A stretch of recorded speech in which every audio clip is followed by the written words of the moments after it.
What's up, Wrangler Nation? Welcome back into another episode of Wranglers Weekly, brought to you by 575 Pizzeria. I'm Guy Carenza, and today our special guest is Marc LaFrance. Marc, thank you for joining me.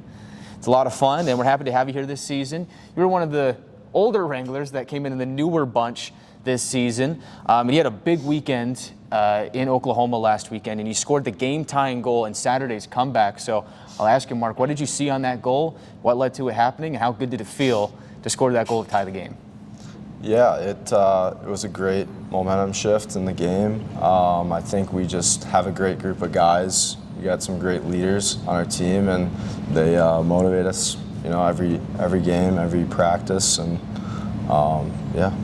And you finished the weekend with probably your most productive weekend as a Wrangler, a goal and 2 assists. So just tell me all about it. What was working for you in OKC? Yeah, I think it was tough the first night, and it's never easy when you're on the road, but we found a way, and it was a great team win. Yeah, and take me through that, because obviously Friday didn't go the way you guys wanted to. So what was said between Friday and Saturday, and especially when you were down 3-1 in Saturday's game, kind of what was the message in the locker room that helped you guys rally back for that big overtime victory on Saturday? Yeah, I think we just want to keep it simple, and we know that the way we can play when we're all out, pulling in the same direction together, we can win, and yeah. Yeah, and you guys are going to do a lot of winning here down the stretch, trying to make the playoffs. You seem like to be one of those forwards that can do it all. Right? Forecheck, back check, power play. Tell me about your time on the power play and how that's been, and also playing on a line with, this last weekend you were with Jake Boulanger and Mason Lupo. Tell me about what it's like playing with them. Yeah, I think you practice with these guys during the week, and you pick up habits, and everyone's like-minded on this team. We got a great group, and it's just easy to play with guys that you really bond with. Yeah, and I mean, it's kind of a strange season here in Amarillo. We've got a lot of new guys in the lineup over the last couple of weeks. You were kind of the first one of that new group to make your way to town. You came from Chippewa earlier in the season, so tell me what that was like, going from there to here, and what your first road trip as a Wrangler was like, coming over in that just time frame.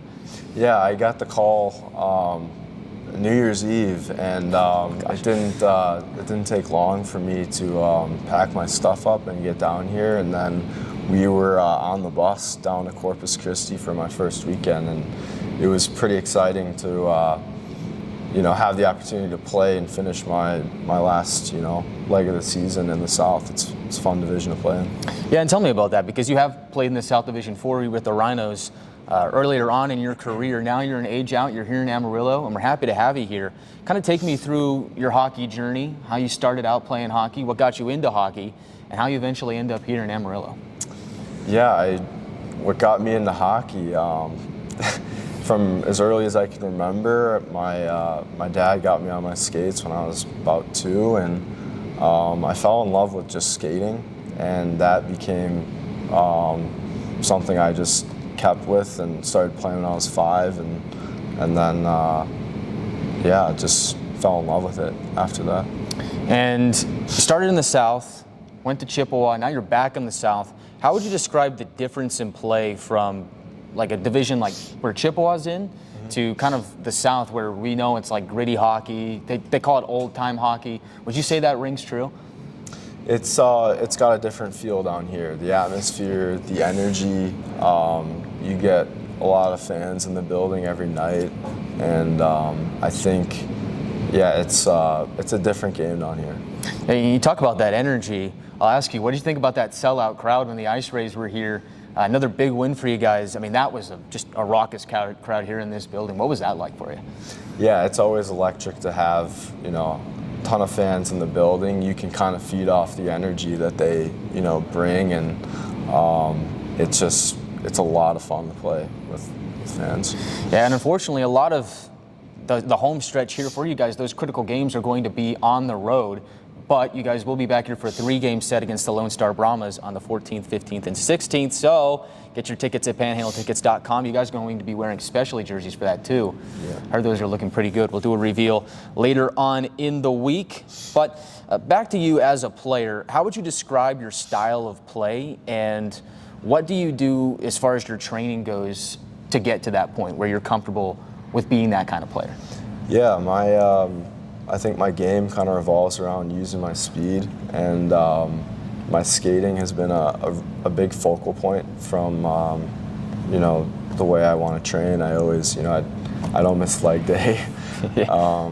It's a big part of the game, skating, and I think being undersized, having the speed I can bring, that's what's helped me be more consistent.